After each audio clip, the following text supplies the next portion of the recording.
When it comes to B-segment cars, the Volkswagen Polo is very good quality, the Toyota Yaris is very reliable, the Hyundai i20 is very good value for money, but this Citroen C3 is very rich in identity. It has a real heritage which started since the birth of the Citroen 2 chevaux, également le Citroen C3.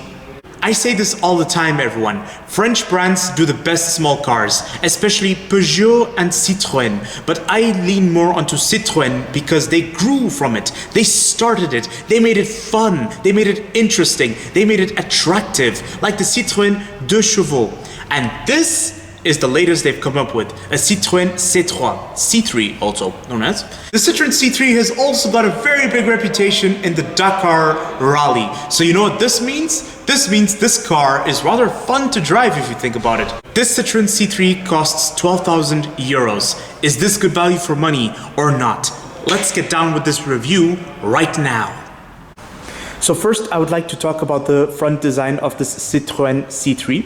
It's very interesting, guys. I like how the chrome is directly connected with the badge and then it goes all the way there and it splits from here. So one part of the chrome goes towards the daytime running lights and the side indicator that's over here, and then the bottom chrome goes downwards and you get this nice design over here and you get the lighting and of course a proud Citroen LED vision written over there. I don't know if it's just me, but for some reason whenever I see this sort of design where the body paint is directly in between the lighting and the front grille, like if you look at this shape, it ever so slightly reminds me of the Citroen cars they used to do in the 1970s. I'm not sure which model. I think I'm referring to the M35 prototype. I like the design of the front grille. It's got this oval-like shapes over there. I really like these hubcaps of the Citroen C3. Two-tone color hubcaps. You got this nice silver color over here and black in the middle. Whenever you see those hard plastic over here, it's usually used on crossovers or such, but Citroen has employed it on the C3, which is not even a crossover. And this has its selective taste, in my opinion. I personally think it's okay, it's good. And as I've stated, it saves a lot of money in long terms. It protects the body paint. It prevents wearing of the paintworks. Lately, Citroen has developed an obsession for rectangles and ovals. And this has been starting over the past 7 years, since the Citroen C4 Cactus came out. And look at it over here. You have this nice oval design. And I'm assuming this is for the optional air bumps. Nice two-tone color paint for this Citroen C3. So the roof is black and the body has its body color, which is silver in this case. Lovely side mirror, which is also covered in black. And you get the side indicator right here. This is the rear of the Citroen C3. It's very interesting. I think it's quite good, actually. It looks a bit evolutionary compared to its previous generation, if you think about it, because the previous Citroen C3 had a similar design like this, which is good, which is interesting. I like the kind of design they've employed for the lighting. I like how it's like two ovals, and I like how it's written Citroen over here. A bit of Citroen patriotism going on. I like that. This Citroen C3 is a petrol engine, very economic. I'm very impressed with how the rear plastic bumper is limited. It's in this design, and that's very good. It's attractive, and also it's not so proud. It's not so prominent. So this aesthetically is quite appealing in some senses. Whilst exploring the exterior of this Citroen C3, I noticed some recurring flaws, and I'm going to point them out right now. The first recurring flaw I've noticed already is the front grills that are seemingly fake. For some reason, you get this prominent bit of plastic that's supposed to imitate a grill. But if you look carefully, it's just plastic. It's not even a grill. There's no air intake whatsoever. This leaves me to question what is its presence then? Like, wouldn't it be better to make it smooth over here? Because this is, you know, this goes inwards as if this is an air intake. Do you notice this bottom grill over here? Right here. Well, majority of it is actually just plastic. There's very little air intake through this grill over here. And this leaves me to question why exactly does it have a design of a grill when it's just plastic underneath. Now let's move to the interior of the Citroen C3. So this is the interior of the Citroen C3, and I have to say, guys, it looks very interesting. Aesthetically, it looks actually attractive. I like the design of it. And remember, it's only 12,000 euros. So yes, there's a massive amount of hard plastic throughout the interior, like over here, onto the steering wheel a bit, and also throughout the interior. There's very little soft touches or leather or such, but it's expected. I have this bit of aluminum surrounding the center buttons. Very nice. The presentation is quite good. I like the infotainment system area. Now I have to admire this bit of trim that goes from here all the way to the other side, this straight line. It looks very interesting. Like I said earlier, massive obsession for ovals and rectangles, and it even goes all the way to the door handle. The door handle is quite nice. You get two window buttons over here, a door handle that doubles as a door pocket, door bin over here. Very good. It's very good that this storage space is actually bright plastic because it increases the visibility. Don't you just love how they put the hood latch over there? I personally do. They put the mirror controls over here, and that's very rare because usually most B-segment cars have their mirror controls in this area. You get a 12-volt socket, a USB connection over there.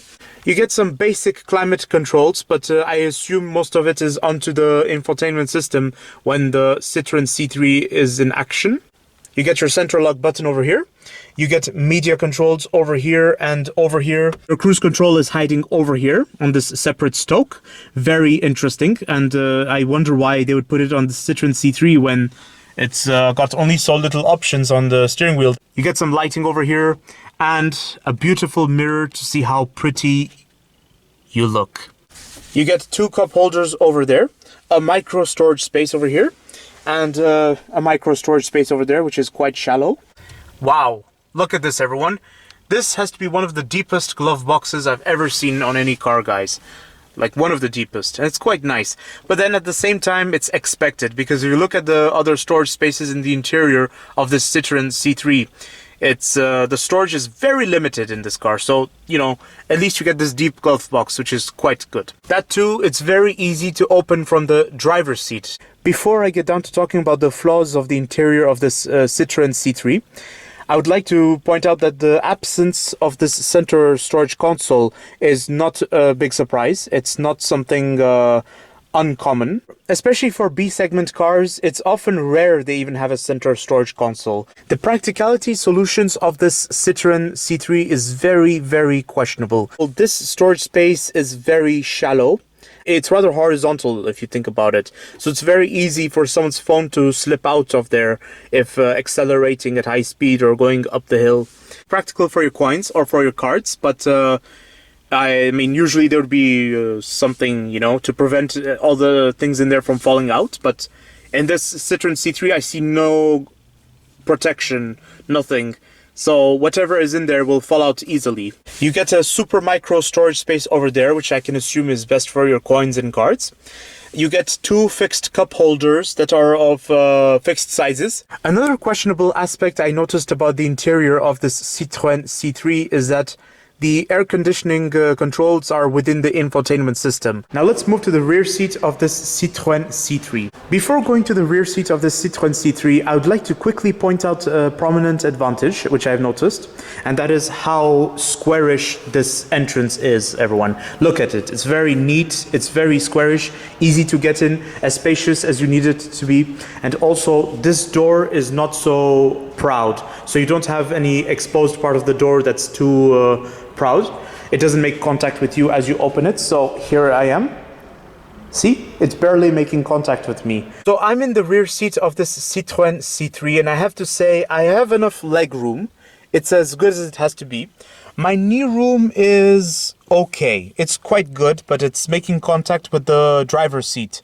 I have enough headroom. Like, look at this. I have enough headroom, so that's a prominent advantage already. I like it. The seating is very comfortable, actually. It's not so firm like on a bench. It's quite soft. You get a crank to open the window, a small side door pocket. You get a small door handle that doubles as a side door pocket. So you don't get any rear seat lighting, no handle over here. All you get is a coat hook. Both seats don't get any rear seat pockets, everyone. Now let's move to the boot of the Citroen C3. This is the boot of the Citroen C3, rather spacious, and it's a bit expected for a B-segment car. Actually, more than other B-segment cars, I've noticed. It's quite spacious, if you think about it. You get a nice beacon of hope rear light over there, and you get a nice hook over here. And that's it. There's no 12-volt socket or anything, but it's okay. It's not necessary for a B-segment car. Always remember something, guys. When closing the rear door of the Citroen C3, like I say, never make contact with the metal or the body paint. Always make contact over here. Put your fingers in there, and then you pull the rear door gently. Do not pull it too fast. Do not pull it so slowly as well, because you're not going to close it. Pull it at a steady pace, like this. Here's my conclusion about the Citroen C3. For many of you who know me, I love Citroen, okay? I always do, and it's not new. I've always been a fan of Citroen. I'm a Citroen fanboy. And this Citroen C3 is one of the reasons why. For a long time, I've known the Citroen C3. I've seen tons of them since I was a kid. And guess what? They were so famous for one reason, and that is they were so cheap to afford and fun to drive. Okay, that's two reasons, but still, you know my point. It's an A to B machine that has a history and a heritage. Is this Citroen C3 good value for money or not? You guys want to know what I think? I think it is excellent value for money. For a price of 12,000 euros, it's logic. You're not gonna have much in the interior, and it's something I wouldn't complain about. Yes, the front grille of the Citroen C3 was a bit questionable. Like, I wonder why it was two front grills that were fake, like one at the above and one at the bottom, which was just plastic. But it doesn't matter, everyone. I still love the Citroen C3, and I think it's a car that's fun to drive. It's the driving that speaks more than the design. You want my opinion of the Citroen C3?